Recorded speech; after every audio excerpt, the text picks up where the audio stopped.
सास का मायका प्रेम। रिद्धि की सास को हर वक्त अपने मायके का गाना गाने की आदत थी। अरे बस करना माँ, मामा का ये किस्सा तू 50 बार पहले भी सुना चुकी है। अरे हाँ, तो क्यों ना बताऊं। तेरे चाचा तो उस वक्त हाथ झाड़ कर खड़े हो गए थे। तब मामा ही था तेरा जो आगे आया और मदद की। देखो अब ठीक है ना, जो हो गया सो हो गया। क्यों एक बात को हमेशा गाती रहती हो। अब तो बहू घर आ गई है, उसे तो सबको मान कर चलना है ना कि सिर्फ सास का मायका ही समझेगी वो। तभी वहाँ रिद्धि आ जाती है। माँ, आज मैं घर जा सकती हूँ? माँ को मेरी बहुत याद आ रही है। शादी के बाद एक बार भी नहीं गई। हाँ तो कौन जाता है। अरे मेरी शादी के बाद जब मैं विदाई होकर आई, इतना बड़ा ससुराल मेरा, खाने वाले 10 लोग और बनाने वाली मैं सिर्फ एक। ऐसा लग रहा था जैसे सिर्फ खाना बनाने के लिए ही ब्याह किया है। वो तो मेरा भाई था, गांव से एक काम करने वाली चाची को भेज दिया जो मेरा हाथ पटाती थी, और उसको पैसा, खाना, कपड़ा, रहने के लिए कमरा, वो सब किसने दिया था? तुम्हारे भाई ने। ये मामला रोज का था। ससुर भी जब गुस्सा होते तो वो सारी बात कह देते जो उनके मन में इतने समय से चल रही थी। मेरा भाई, भाभी, भतीजा, भतीजी सब छुड़वा दिया। मैंने जीवन भर सिर्फ तुम्हारे परिवार वालों से निभाया, लेकिन अब भी चैन नहीं है तुमको। बहू के सामने सास को लगा कि उसकी बेइज्जती हो रही है। अब सुन बहू, अपने कमरे में जा, कहीं नहीं जाना मायके वायके। घर का काम कौन करेगा? पड़ोसन। बहू समझ जाती है मामला गर्म चल रहा है। कमरे में जाने में ही भलाई है। कमरे में क्या है? तुम्हारी माँ हर वक्त चिक चिक चिक करती रहती है। कल ताई मिली थी तुम्हारी मुझे, लेकिन मजाल है सासू माँ की उन्होंने एक बुराई की हो, लेकिन सासू माँ हाँ, जब देखो तब ससुराल के लोगों की बुराई करती रहती है। बेचारे पापा जी कितना मिस करते हैं अपने घर वालों को। मेरा तो बड़ा मन करता है कि ताऊ जी, चाचा जी और सब मिलकर रहे, ना साथ रहे लेकिन आना जाना तो ठीक से रखे। हिंदुस्तान और पाकिस्तान एक हो सकता है, लेकिन चाचा और ताऊ के परिवार के साथ हम लोगों का मिलन ना जी ना कभी नहीं हो सकता। ये बात है। देखिए, मेरे साथ ना ज्यादा चैलेंज मत करिएगा। ऐसा कोई काम नहीं है जो मैं नहीं कर सकती। ससुर जी जो कि बहू की बात सुन रहे थे सामने आ जाते हैं।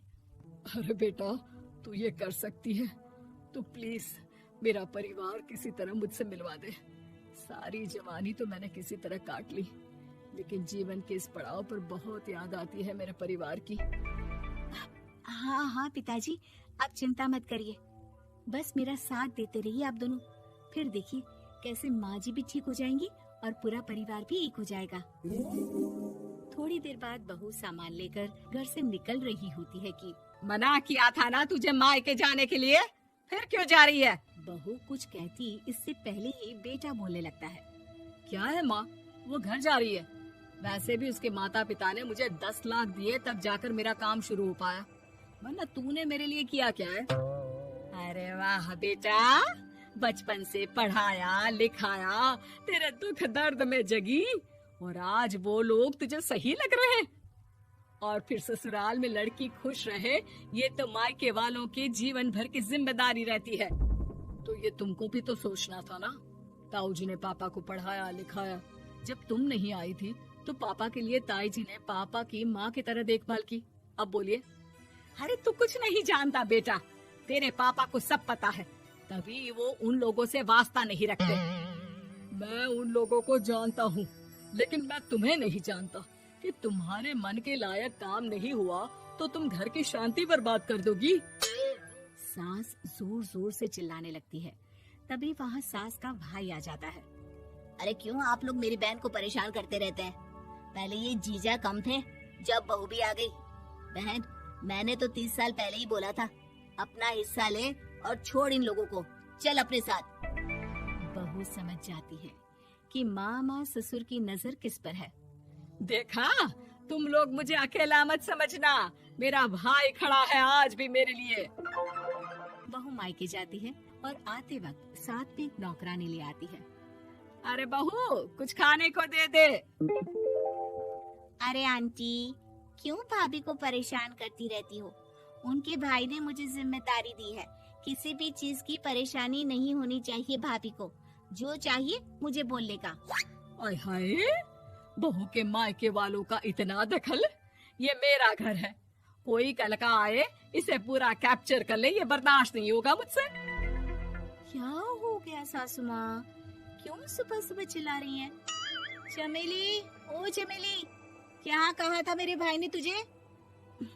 अरे दीदी बहुत तेज है आपकी सासू माँ। मैंने तो बोला कुछ चाहिए तो मांग लो मुझसे। अरे निकल यहाँ से, घर को रेलवे स्टेशन बना रखा है, जो देखो वो घुमा जा रहा है यहाँ से वहाँ।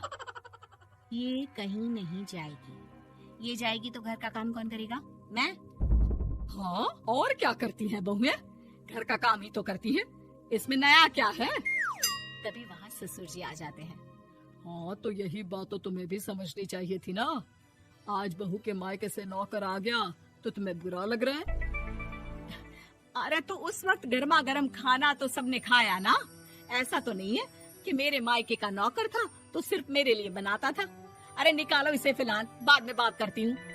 सास का गुस्सा जोर से नौकरानी पर फूटता है।